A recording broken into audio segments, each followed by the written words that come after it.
Eng tin nghe ba thian famal chu mi sual ka ta na lo thi thu makka soi nin thei lo chu Calvary chan chin ani eng tin nghe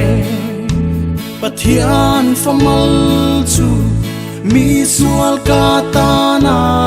lo thi Calvary tlang ka ngai tua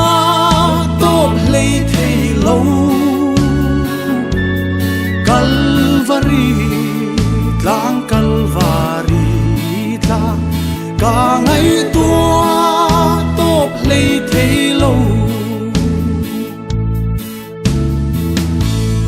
nang ni va angel thiang lim le seraphim ro pui te ni tin lal barong bol tu le adu zong ti trin te Calvary tlang chan chin min shul thei lom ni Calvary tlang chan chin min shul thei lom ni o ka tha rao chu tlang a chuan chun sa nin fa leng fo la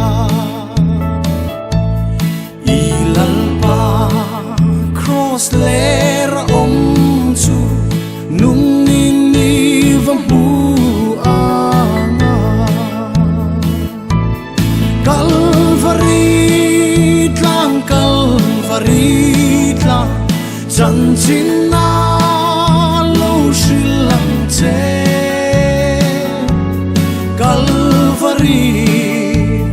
Calvary tlang chan chin na lo shilang che chim le mar chak le thanga mi a ke bulla lo kun se a puya Alianate amin fucking zairo se Calvary antana tuarto vangi Calvary